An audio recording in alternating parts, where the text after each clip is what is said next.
Vigil देव शिवगामी की संतान,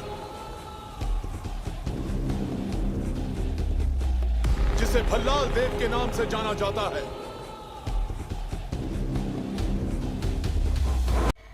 बाहुबली 3 में हमें किरदार तो शायद वही दिखने वाले हैं, लेकिन कहानी नई होने वाली है। आजकल साइंस फिक्शन वाली कहानियों का ट्रेंड चल रहा है और साथ ही हमारी माइथोलॉजी में भी कई ऐसी कहानियां हैं जिसमें इविल फोर्सेस की बातें दिखाई गई हैं। तो इस बार हम ऐसा सोच सकते हैं कि शायद बाहुबली 3 में हमें ऐसा ही कुछ फिक्शनल देखने को मिले।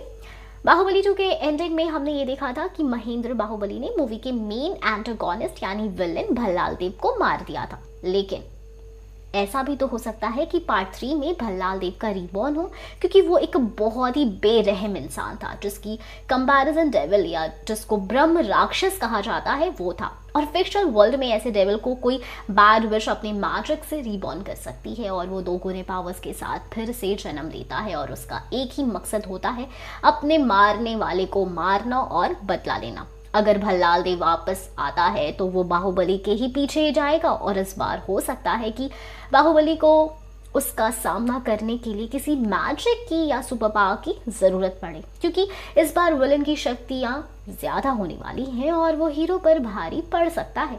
लेकिन तभी कोई न्यू एंट्री भी होगी जो बाहुबली को मदद कर सकता है या फिर कर सकती है।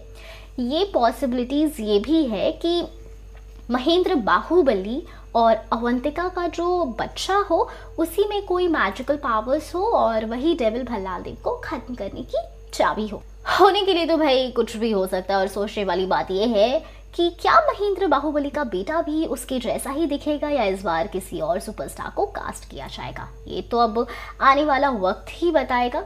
अगर इस तरह का ट्विस्ट देखने को मिलता है तो ये मूवी भी ब्रह्मास्त्र की तरह ही माइथोलॉजी प्लस साइंस फिक्शन का प्रॉपर कॉम्बो होगी और साथ ही हमें कुछ नया देखने को भी मिलेगा, जैसा अक्सर हॉलीवुड की साइंस फिक्शन मूवीज़ में होता है। साथ ही प्रभास को एक अच्छी मूवी की ज़रूरत है। उनके पास सालार और कल की 2898 880 जैसी फिल्में तो हैं जिससे इस और आने वाली साल में आने वाली है और दोनों ही बाहुबली के जैसे बड़े स्केल पर ही बनी है। लेकिन बाहुबली का एरा और उसकी स्टाइल ही कुछ और थी जिसने सबको इतना इम्प्रेस किया। जो लोग साउथ मूवीज़ नहीं भी देखते थे वो भी साउथ मूवीज़ और ख़ास तौर पर प्रभास के फैंस बन गए। खैर अब आप बताओ आप कितने एक्साइटेड हो इस मूवी को लेकर। हम फिर मिलेंगे एक नई वीडियो के साथ। अब तक खुश रहें एंड सेफ रहें। Bye bye.